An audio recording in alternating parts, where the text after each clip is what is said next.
here, but I don't really know. Everybody else. My family. So it's like all of the names have a purpose and a reason. I think it'll be fine. But he was so concerned about that. I confuse grandma a little bit, but other than that, you'll be fine. Where's it come out? So we get a lot. They'll list 4 or 5 names before they get to you. But I do that with my kids, and they're not supposed to, you know, they don't start the same. I'll name them, I'll say my dog's name to them. It's supposed to be. I felt bad the first time I did that. All the way down. I tried to tell my child. not the second time. The second time you're like, ah, whatever. You're, wait, every trip to be like, oh. All right, I'm going to get Ready to ready. go? Okay, awesome. Finally cracked the screens, you know, so. Sounds like we're gonna get started, so you guys can business start first. Possibly. Thank you very much. Thank you. My name is Kate Engel, and I'm the marketing director with Midwest Basement Systems. I've been there for about 3 years now. My duties include going out to real estate appointments, meeting with y'all, doing inspections on the homes. I also do all of our online marketing, all of our digital stuff, all of our media buys and all that. So I kind of go the whole breadth of the marketing side of things. So that's a little bit about me. Today we're going to talk about who Midwest Basement Systems is. Are you guys all familiar, heard of us at least? We'll get a little more in depth on what we do exactly. And then we'll dive a little deeper on residential waterproofing and residential foundation repair and how that relates to you. And then what our 10-day program includes. So who we are, we're the largest residential basement repair company in the area. We serve border to border, north to south, and then east to west from about Fort Dodge to Waterloo. So we serve as a central third all the way down essentially of Iowa. So that's the area we serve. We've locally owned, 2 brothers own the company, been in business since 1995, so 21 years now, and have been based in Des Moines the entire time. Better Biz Bureau, A+ rating, and then 2010 we won the Integrity Award, which you can only win every 10 years. So pretty proud of that award, and plan on winning it again in 2020. And then Basement Systems International is actually a network of dealers. There's 300 basement systems dealers throughout the world. And so the only reason that matters is because our warranties get nationally backed compared to other companies that you might deal with. So if we were to go out of business, our neighboring company would come over and they back our warranties.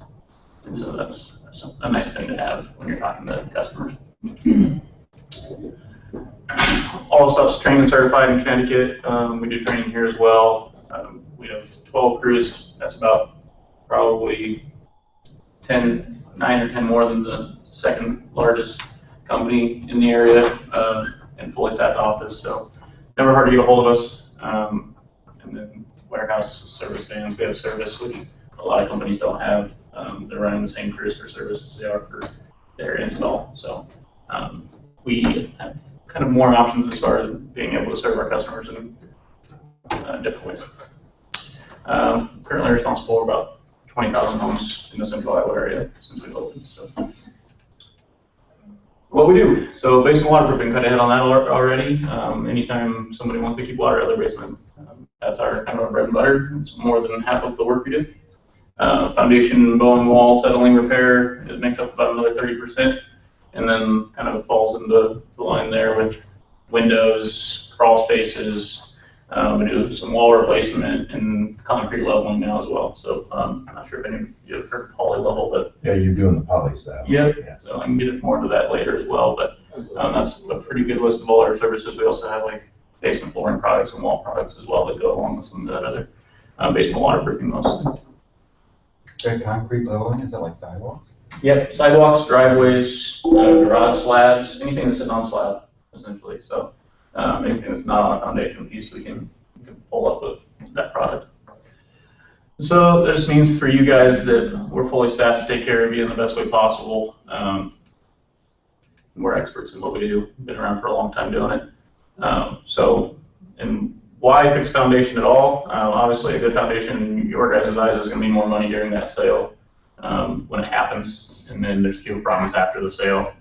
Don't have as many complaints as many problems once that happens afterwards. Everybody's happier once it's done.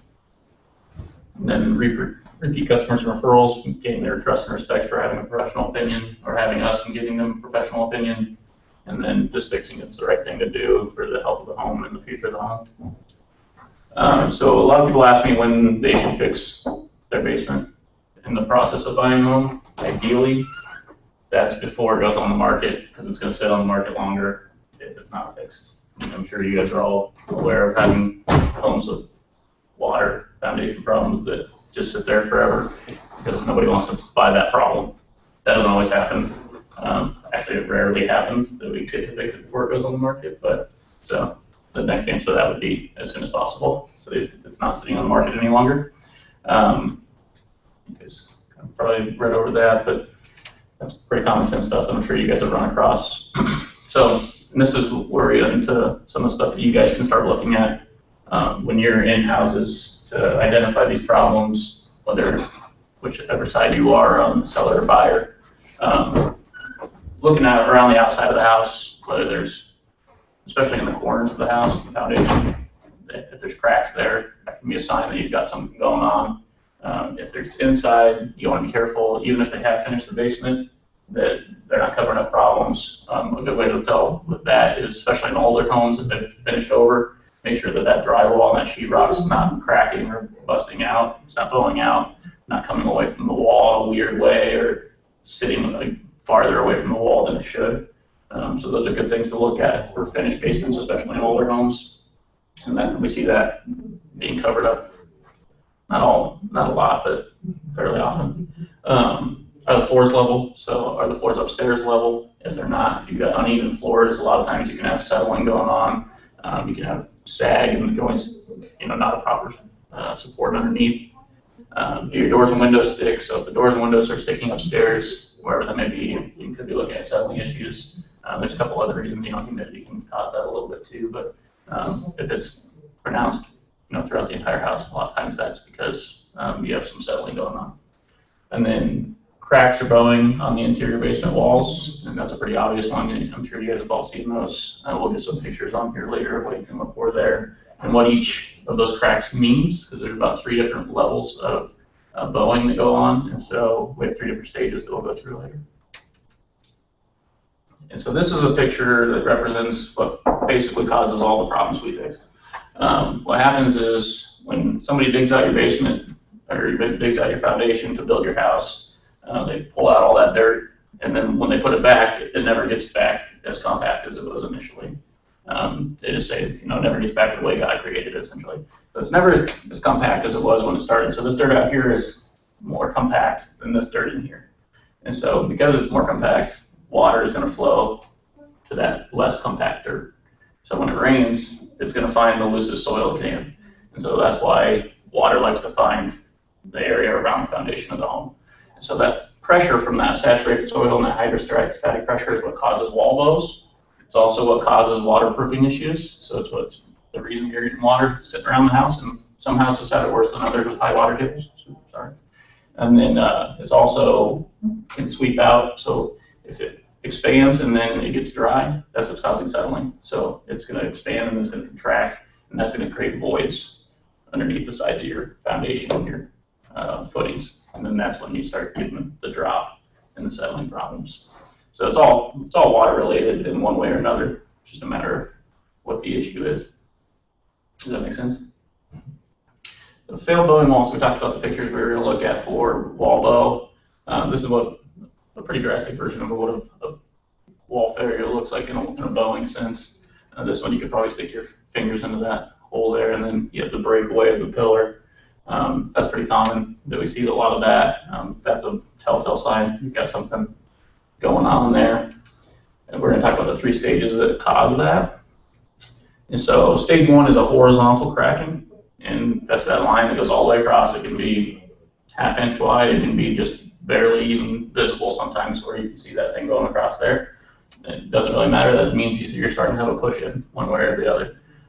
And sometimes that line is not indicative of how far that wall is actually coming in. So when we come out, we'll always do, because corners of your foundation are going to be the strongest part, they're going to stay in place for the most part, and that bottom block is going to stay in place because the floor is holding it back.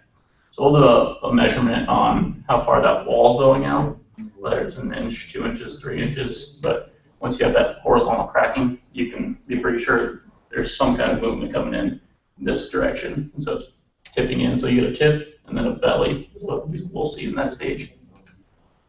Stage 2, you get stair step cracking at the corners. This is how you can tell you're getting into a little more severe territory.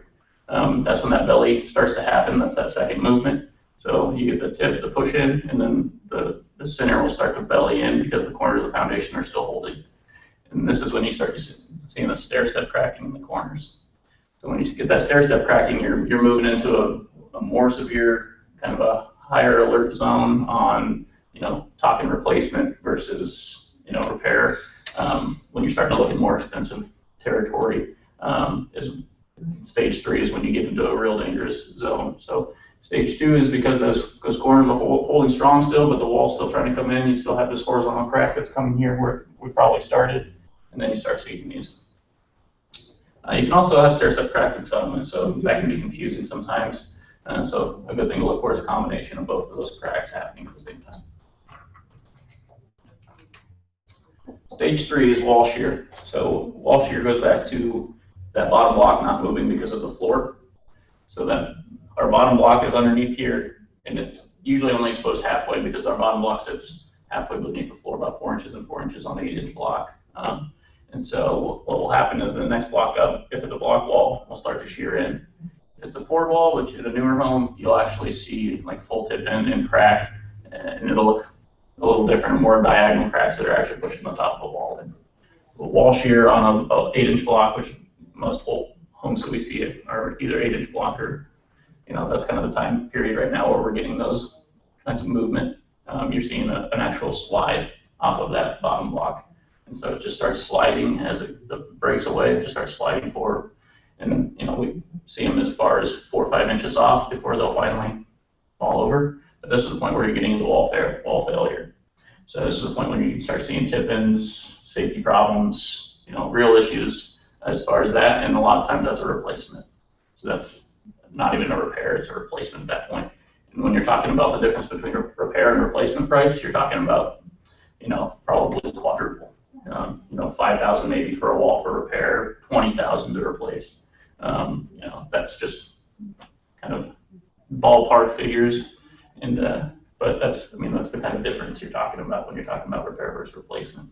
So catching in those two stages makes a big difference.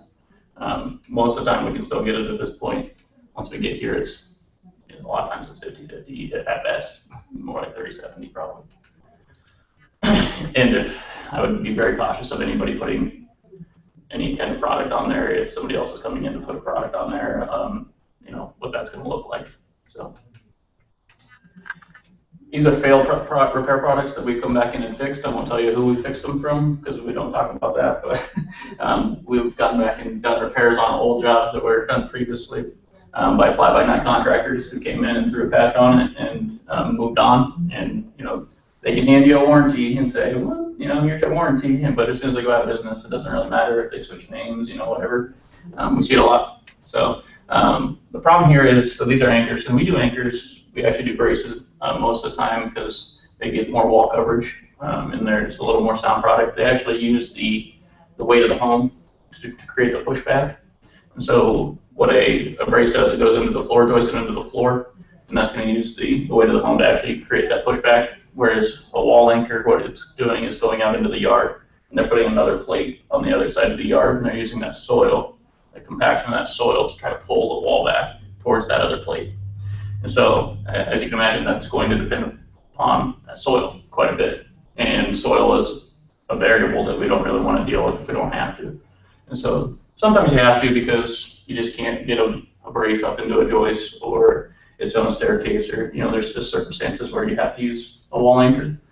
In that case, sometimes we'll combine them, or if we have to, we can do wall anchors, and as long as they're installed correctly and monitored, they're usually okay. But a lot of times they're not installed correctly, and you get too big a gap. Our braces go in at about 5 feet, 4 to 5 feet, depending on the severity of the wall. Anchors should go in same 4 to 5 feet, every 4 to 5 feet. And if you're stretching that to 6, 7, 8 feet to drive price down, you're going to start looking at problems later down the road that you have to come back and fix. And so a lot of times we'll see people who have installed just too far apart, or just not installed them correctly in general, as far as how far out in the yard they've been. You know, there's a lot of different variables when installing like that. But just beware of failed wall products, especially in houses you're going into that are quote unquote fixed. Just be cautious of those. And so I would look at the company who installed them as well and make sure that they're reputable. Water. All right, so evidence of water, this one's a little more obvious. You get a lot of streaks on the floors and walls. You can look for darker saturated blocks and wall pieces that are just look like they're still damp or wet. Stains on drywall or doors, water stains is a good thing to look for at the bottom of those, especially in finished basements. You can look at the bottom and see if there's water stains. A damp, musty odor generally is going to have, you either have high humidity or if you've had water down there. And the efflorescence is a good one that a lot of people don't know about. That's a white kind of powdery substance. You guys familiar with that? Okay, sitting on the wall or the floor, water's been there if there's efflorescence at some point. And then standing water, obviously. So you can see in the picture here, you've got efflorescence, you got the coming through the window.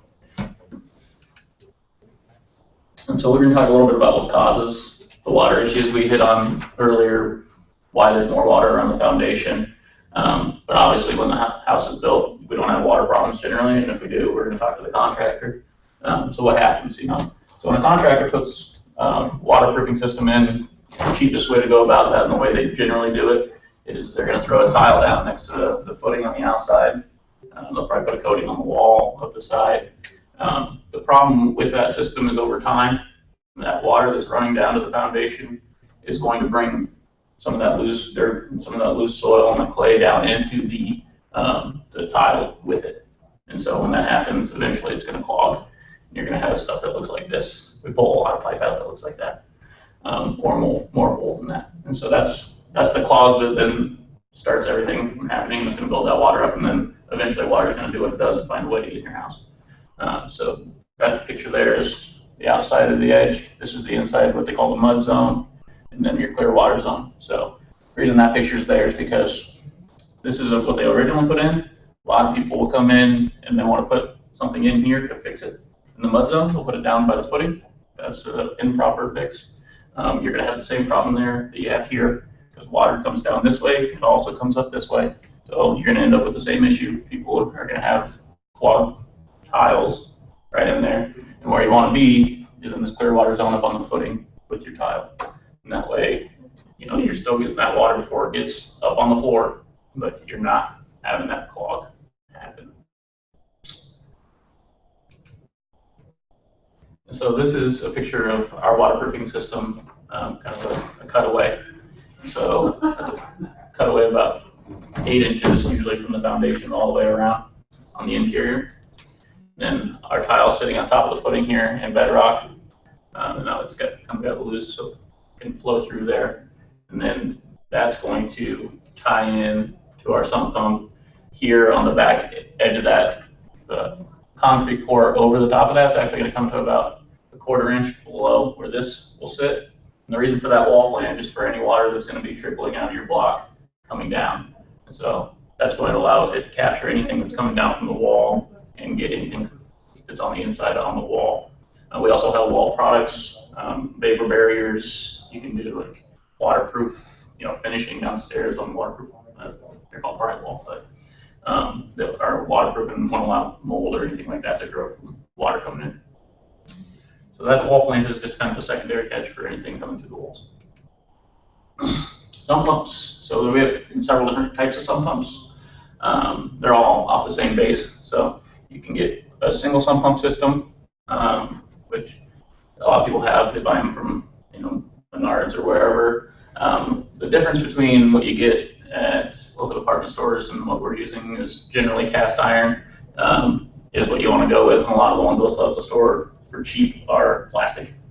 Problem with that is sump pumps get hot when they run, and so they can melt, they can destroy themselves. So they sell cast iron at the stores as well, I think, but We're using all cast iron pumps, and that's what you want to use. And so a two-pump system just allows you to have something where if you have a really heavy rain, you've got a secondary pump to kick in, back it up, make sure it's running.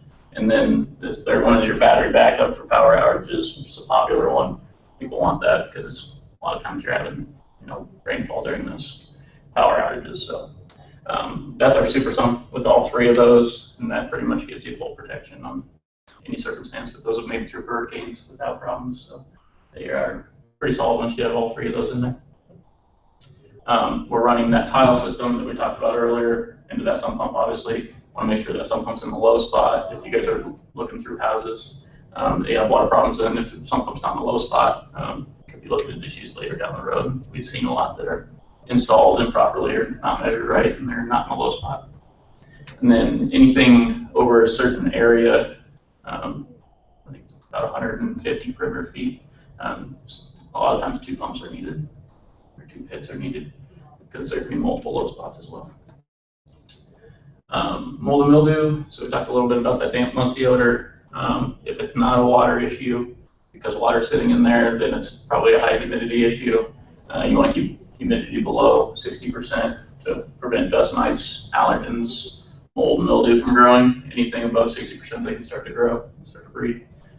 Main cause of allergies is that. So really want to, when you smell that downstairs in a house, 2 things to look for there, either high humidity or water somewhere. So this is a stack effect. Stack effect is the flow of air in a house. So air starts from the bottom, comes in the basement, windows area, and it flows to the top, goes out your roof. So if you have mold, mildew, damp, musty smell in the basement, you might not smell it upstairs, but you're breathing it upstairs. So those health and allergy problems for people, they come into play later, no matter where you're finding that mold and mildew. And then sand and dry, so you don't have to use a sand and dry necessarily. This is a 3,000 square foot approved product that we use, dehumidifier air purification system with a filter on top. Takes down to like a quarter the size of the smallest dust mite there is, but just a good start is dehumidifiers, from anywhere, and self-draining dehumidifiers, because people won't drain them and they don't go downstairs and do it. It just doesn't happen. So you want a self-draining one and make sure that they're approved for the right square footage, because a lot of them only approved for about 500 to 900 square feet. A lot of basements are bigger than that. So you put a 500 square foot approved dehumidifier in a 1,500 square foot basement, you're not a problem. So. Oh, wait, questions about this? I've never seen this before. Sure. So is this just draining right into this room? Yep. So this one here is just a photo of our triple safe, and then dehumidifier sits right next to it, and then our airtight lid has a slot for the hose to go down into. And so all you have to do is just change the filter every so often? Yep. So, and if you have like 1,500 square feet, that would cover for 1,500 square feet? Yeah, absolutely. Is it noisy or is it quiet or? That's quiet. You can hardly hear that one. You know how to hear it? Yeah. And what does that cost? That is $1,575, I believe. $1,500? Yeah. And then that will keep the humidity at 60% or less? Yeah. And actually, that one keeps it about 50%.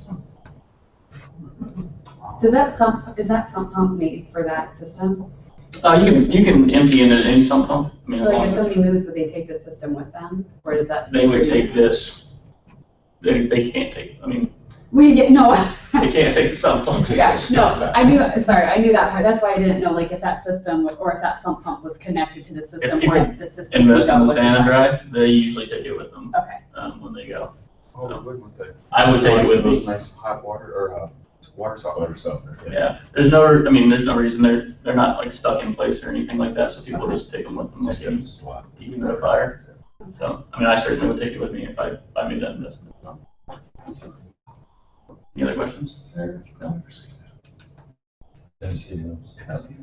Not that kind, no. So what do you guys do when you recognize a problem? This is where we're going to talk a little bit about 10-day program.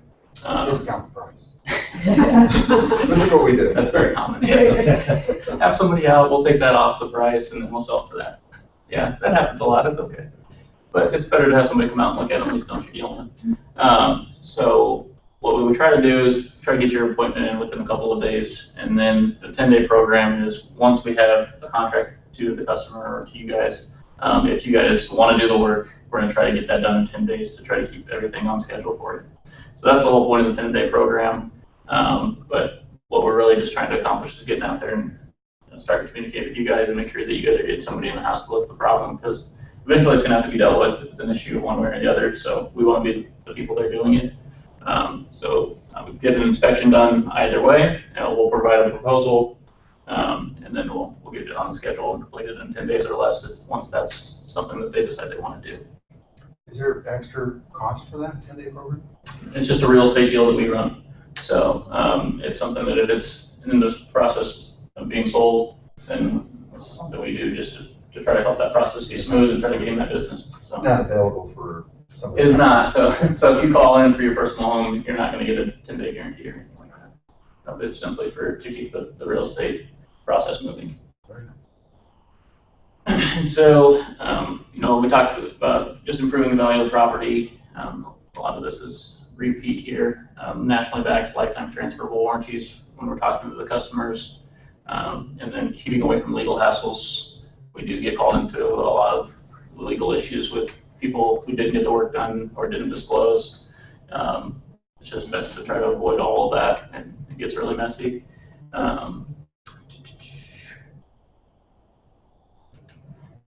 The rest of that. We kind of reviewed all this. I mean, buyers are just, they want a solid foundation, dry basement. We've been, longer on the market, and then that time becomes a problem the longer it sits there, and then properties get discounted. I think we're going to skip through most of this. I think we've covered most of that, so I'll just probably go to your guys' questions here. This program does only work for the bowling wall issues we talked about with tower braces or anchors, something like that, and the waterproofing and the concrete leveling as well. We would not be hitting on things like excavating with piering in the 10-day program. We won't be rebuilding a wall on a 10-day program. Anything that's going to take some planning and excavation, other people coming out and checking for lines and things like that, we can't guarantee 10 days. So I just want to make sure that I present that up front, that if you've got a major foundation issue that we're doing, we're not going to guarantee 10 days on. Describe peering. Sure, yeah. So settlement, when we talked about settlement earlier, peering is the solution to settlement. Excuse me. So if you have, that's when you're talking about those uneven floors, the doors sticking, the cracking outside, and you start to see, especially issues of storage like drywall, if you start seeing cracking upstairs in drywall, that most of the time is settling. And settling is the most expensive issue to fix. We have to excavate around the outside, and then we have to put pier underneath the footing, and then we have to go down and hit bedrock. And once we hit bedrock, we can start pushing up. And so then we push that section of the house back up to where it was, and then it has to hit bedrock because that's where we're going to stay, and that's how we guarantee that it's not going to again. So sometimes that's 30 feet, sometimes that's 60 feet. And so you never know. We have a standard price that we charge. I think it's 30 feet that our charge goes to, and then it's an additional footage after that. And you actually drill and then. Yeah, the hydraulic press. The hydraulic press is what presses it up so they connect these presses underneath, and then they'll just pump them down until they hit bedrock. Okay. So it's like a 4-inch pipe. It looks like that, and it connects up to the base that sits. It's almost like a little chair. It's like a little L. Sits underneath the footing, goes all the way underneath the footing, and then sits up against the outside of the foundation. So that's your base, and then the pipe is connected to that, and the pump just pumps it down until it hits bedrock, and then they can start pressing up. That's what I was trying to get at. Yeah, that's what it looks like. If you could see a cutaway, of it, it would kind of look like that. What is the I call it braces. Where you come, is that what you call the braces? Power braces, yeah. Yeah, power braces. What's the cost per one of those? Those run $450 a piece, I believe. $450 a piece. Yeah, installed, Yeah. tax and everything. Okay. So, Yeah, 4 to 5 feet across. yeah, a good rule of thumb for you guys is if you have a bowling wall, you can go and measure that wall, divide it by 5, and then multiply it by 5, and you're gonna be pretty close. Or 450. you know, 500 that is, not $5, but, so you guys, if you are in a house and you just want to give a ballpark while you're standing there with the customer to give them an idea, you can do that. You'll have to be careful not to misdiagnose settlement for a wall bow, but you guys kind of saw the pictures of how that looks. Wall bows can be pretty obvious sometimes, so if you're really confident in what the issue is and you want to give them an idea what it's going to cost, that's a pretty good rule of thumb. Divide by 5 and then multiply by 500 for the wall footage. Question of somebody who's watching online. They said, once you have moisture within the wall, is there any way you can get it out, or does it have to be removed some way? Yeah, that's something I should have hit on actually. So during our waterproofing install, we'll actually drill holes, small, we call them loop holes, at the bottom, beneath the floor, at the foundation, and then we'll let that water come down and it'll seep out of the wall into the tile system and run to the sump pump. And so, because you get a lot of water collection in those 8-inch blocks, and if you drill holes at the bottom, it'll eventually just trickle down out of it and you can get that moisture out. Do those holes stay open so that if there is penetration from the outside, it still comes through and out? Yeah, so essentially we're, you know, with an internal system, you're not keeping the water out, you're just running it out once it gets there. Is kind of the whole thing, because you're just not going to keep the water out once you have a clog on the outside, so you're just running it out, so you're not really concerned about if it gets to the system. That's where we want it to go. And so, yeah, they stay there, and it would alleviate that pressure if it continued to happen. That's done every time you put in the tiles? Yep, we drill loop holes in all 8-inch blocks. So. Yeah, and I know that some companies, correct me if I'm wrong here, but some companies, let's say you have a finished basement, some company has water. There's some companies that what they'll do is they'll just put it outside the drywall, but then that's not too effective because then you get all the mold inside the drywall. So it's better really to cut off the drywall to put it next to the wall. Is that correct? Yeah, we do. I think it's honestly 38 inches up. You have to cut the drywall in order for an install for us. But there's a reason for that, right? Yeah, absolutely. It's I mean, exactly what you're talking about. You'll get that mold and mildew up in there. So yeah, a lot of times if you have a finished basement, you'll have to have the drywaller come back and finish after that. We'll rip it out for a demo cost, but usually it's better to have a drywaller, rip it out and reinstall because they'll cut it to an exact line that they want for an easier reinstall. Better have a drywaller? Yeah. I mean, we're not drywallers, so we don't claim to be, but we'll do the work. It just will cost a demo charge essentially. Oh, I lost. I'm not sure if I had anything else on the account. Yeah, just a reminder not to make it your guys' problem. You didn't cause the foundation problem or the basement problem. We just want to maximize your guys' results. Obviously, we want the business. That's what's in it for us. But we also want to help you guys and have it be a working relationship. And then our goal overall is to make all the homes in the area stable, cleaner, and healthier for families to live in. Now, any other questions you guys have? So your warranty is lifetime, because the warranty would cover, so if you have damage, if you have water, let's say you finish the basement after you do it, you have waterproof, you finish the basement, 3 years later, 10 years, 20 years later, water comes through. The damage you guys don't cover, but you'll come in and cover to redo things to fix it. Yeah, we're going to come make the system right. The damage is what your home insurance is for. Okay. So we just can't guarantee because you could put hundreds of thousands of dollars worth of crap down there, and, or you could have nothing down there. And so that's just not, because we don't know what you're going to put down there, we can't guarantee that we're going to replace whatever it is that you have down there, but we're going to guarantee that we come make the system work correctly as many times as it takes. Usually one time is the right number, right? So what about, if we wanted to sort of estimate cost, say for a unfinished basement, let's say an older home, some of it might be this type of brick or this type of cement blocks, or some of it might be the tile. So a little bit older home that you're getting water in.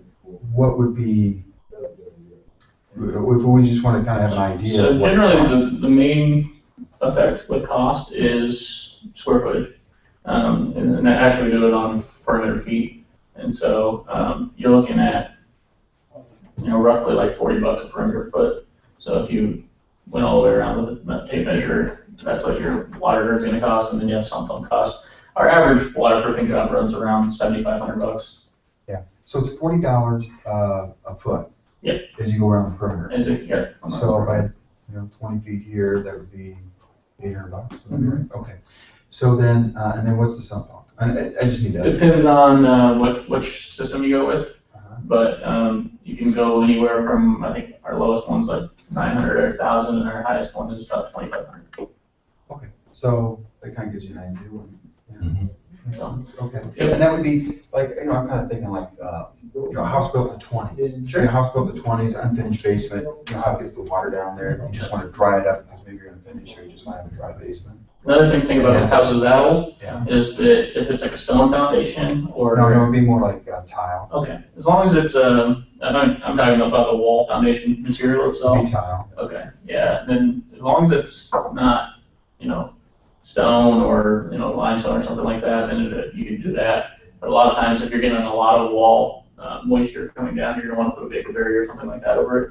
Okay, good, so that's a good question. So then let's say that, so you would do the tile and then around, and then if you have the tile wall, because you do have some, let's say you have water coming down there. Yeah. What's that vapor? If you have pressure coming through the wall, you're gonna want a bigger vapor barrier in there, and you're probably looking at an additional 15 a foot or so. 15, So figure it more like 55 a foot. What's that look like, that vapor barrier? It's like a heavy, it feels like plastic almost, but it's like a heavy polyurethane material that, it's got kind of ribs in it, but, Is it kind of glued? but you can't tear it apart. So if you try to tear it apart, you wouldn't maybe make it, but it's got a lot of fibers in it that are tying it together really tight. Glued against the wall? It's, we actually tack it in, with both, so you use glue in you just push it in with And it can't be torn out? holes and then you put plugs in. No. And you'd have to intentionally tear it off. Oh, do you have a sample to show us? I don't have a sample with me, I'm sorry. And that was called, what was that called? That's called Clean Space, but there's multiple wall products. Is that, do you have it on your website? Yeah. What's Clean Space? Okay.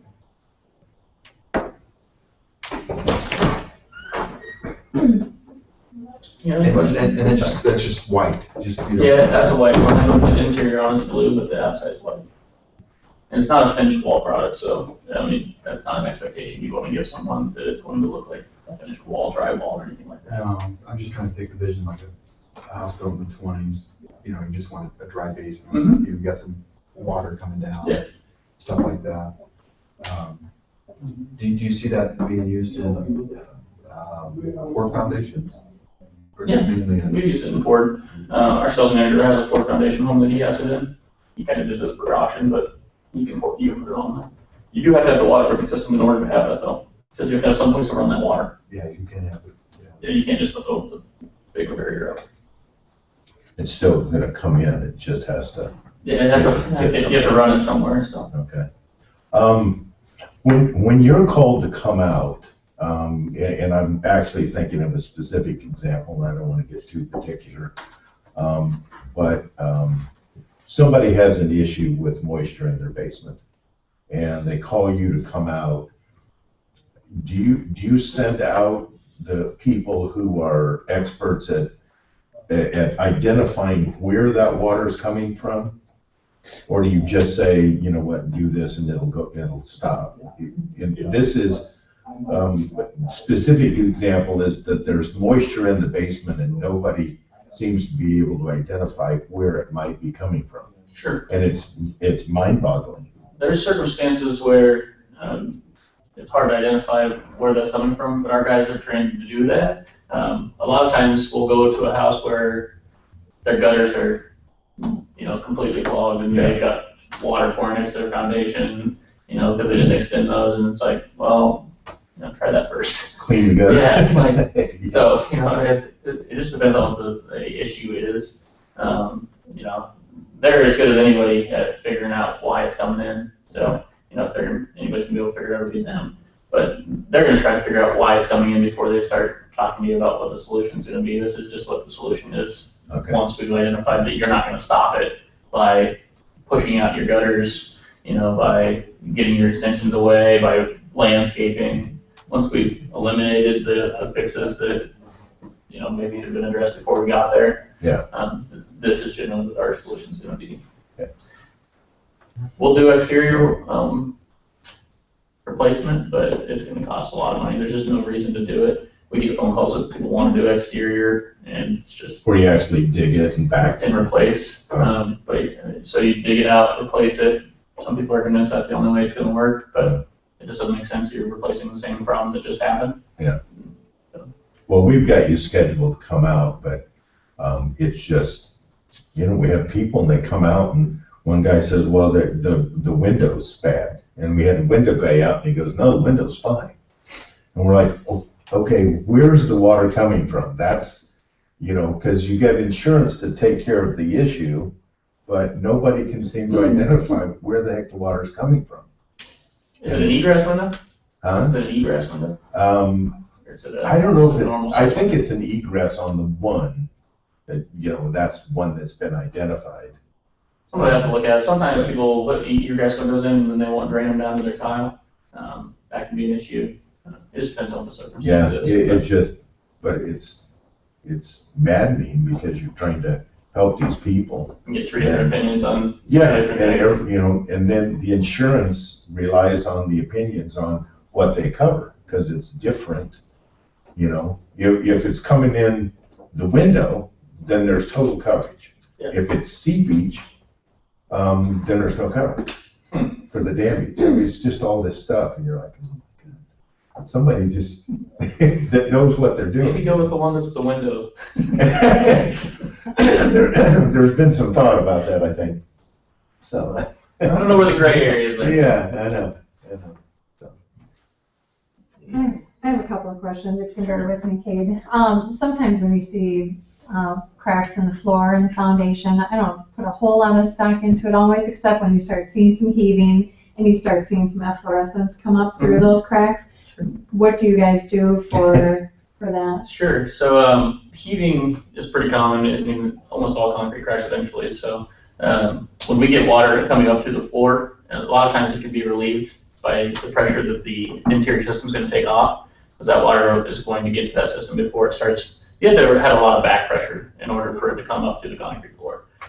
If it is bad enough where it's really the floor crack that's causing the issue, that's just getting there first, you can run a line across the middle of the floor or across that crack as best as possible to gather that water and run it to the foundation edges before it gets to that floor crack. It gets a little more expensive because you have to add more tile and you have to cut out the middle of the floor, but there's a solution for that that is a viable solution. So. Are you able to fix that heaving then if they want to finish the basement? Now they've got this floor that's, you know, not going to cooperate. I mean, you're talking about how level the floor is? Mhm. Most likely not. I mean, that's probably not going to be something that we want to guarantee is going to be satisfactory to them, that it's going to be completely level again. Taking out some of that pressure might allow that floor to settle back down a little bit, but you're still going to have that pressure underneath pushing that floor up, and especially if it's a high water table. You know, we don't want to set an unreasonable expectation for the customer to think that they're going to have a perfectly flat floor again. It might just be that they have a really high water table and they're going to have a lot of pressure no matter what, but you just want to get that water before it gets up onto the floor. And that's all that we would probably promise. Okay, gotcha. As far as dry lock, you know, if somebody can't afford to have that whole waterproofing system, do you guys recommend dry lock as a product to use to prevent some moisture coming in, or is there anything that they should know or reasons not to? You can try it. We don't do any seal products because of our warranties. We're not going to warranty anything we don't feel is a lifetime warranty. So we don't put any sealers or any kind of Band-Aid solutions, I guess is what I would call those, on there. You know, if they feel comfortable trying it, you know, and are okay with, you know, the results of that or the consequences of that. If it goes wrong, then, you know, it's going to be a cheaper solution, I can guarantee you that. There's a lot of cheaper solutions than doing a full waterproof system. We'll do partial systems. So if you're having an issue on one side of the basement, we'll come and do a partial system on that side of the basement and put in a sump pump. That only warranties that side of the basement.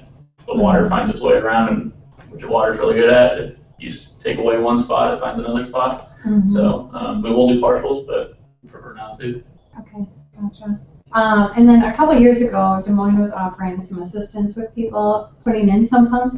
Do you know if they're still doing that, or do you guys work with them at all on that? We are talking to them about reinstituting that. I know they shut it off. We obviously like it, we love it, you know, and it's great for people, but that's not in effect right now, I don't believe. So we're trying to get that going again, but right now it's not currently. Okay. And then a lot of times it seems like, I'm sorry to kind of dominate some questions here, That's but okay. it seems like a lot of the cracks, the horizontal cracks, are usually at the frost line. Is there a reason, or, I mean, it's just kind of. So frost line, I mean, that's where your moisture is settled down to, consistently, and so when it freezes, expansion. And so that's why you're getting that line there more than other places. And so a lot of times it's kind of telling on how far down that wall it is how far down your moisture is sitting most of the time. So you can tell a lot about a water table from that. So, if you get, it doesn't really make a difference. The solution is the same, and the issue isn't greater or less, whether it's here on your wall. It doesn't really make too much of a difference. It's just telling in how much water you actually have sitting next to the foundation. Because a lot of time I'll see it at the frost line, but I don't see any bowing, so then it just seems like, okay, well, that's just, Yeah, it's still an expansion problem though, and it's still pushing against the wall. So if you have that wall crack, it's probably bowing. It might not be a lot, but. Okay. And then also, as far as, I mean, some of these are pretty costly repairs.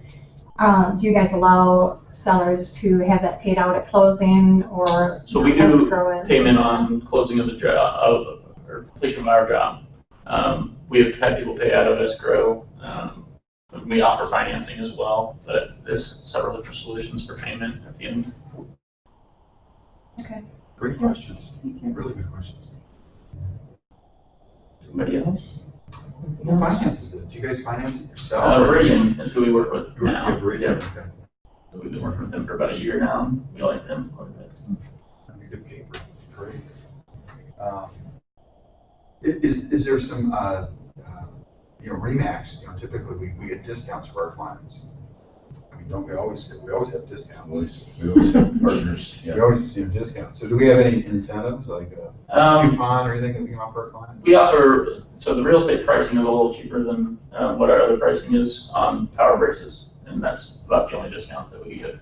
Our products are priced where they need to be for us to sustain business, so other than the 10-day program and that power brace pricing, there wouldn't be any other discount. But Worth a thanks shot. for asking. With that, what was it, that Sani, Sand dry? Yeah, your dehumidifier system. I've heard from some basement guys that, some people push their dehumidifier up against the block wall, and actually that just pulls moisture through the block even worse, so you get some efflorescence. And I saw when you had that slide up that it was right up against the wall. Are there any issues with that? Or if you have it in a small mechanical room, do you have to worry about it affecting your furnace and drawing too much? It depends on humidity the circumstances. So, if you're right next to a wall with a lot of moisture, you probably want to keep it a little further away. In a small room, we actually have vents that run. You want to plug in to make sure you're running out to the other room, so it's pulling air from all the different rooms. You don't just want to plug it in the mechanical room and not have access to the other rooms. So that's something that we'll run different little vents out to the different rooms in order to accomplish that. So, yeah, don't just throw it in a small little mechanical room and hope it does the job. Yeah, close the doors. Yeah, you'll have a really dry mechanical room. Yeah.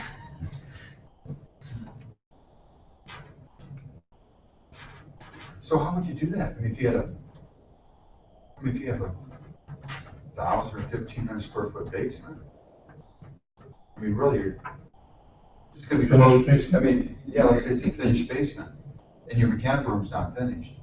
I mean, You want to get access to the most open room that you have in that basement, most likely, and then But then have it kind of sitting out there with your furniture and TV and stuff like that.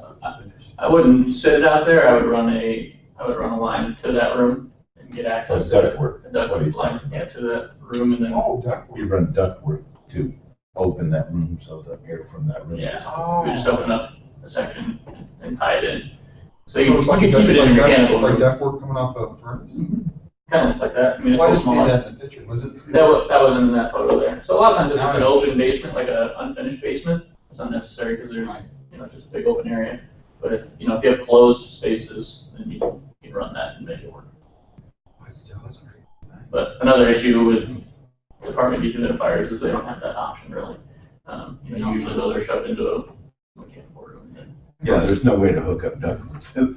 I mean, a lot of times you go down these basements that are finished and they just seem real moist. And then sometimes you go down and it's like real dry. It's like, wow, this is really actually a room. It's a space. Um, So if somebody wants to finish a basement, they need to contact you first, or just from duct work to, from the main They room can finish to it first, and the we can mechanical room? retrograde from there. That doesn't have to be something that they plan on doing right away. We put them in finished basements after the fact that's finished. As far as the dehumidifier, if that's But what you does that mean. increase the cost because you're gonna be, Not really for the dehumidifier. I mean, for the waterproofing and any kind of foundation repair, absolutely, you want to yeah, address no, I that don't need before. that. But for the dehumidifier, it doesn't really change costs all that much. I mean, it'd probably be a little cheaper if they did it in that process, just because we can hand it off to whoever's doing the basement finish. And then that would be something that they could just work right in. But, I mean, retrofitting doesn't really add a lot of cost to that. I'm thinking like, I'm a person that just built a house in the fall, Mm-hmm. and my husband would totally love that.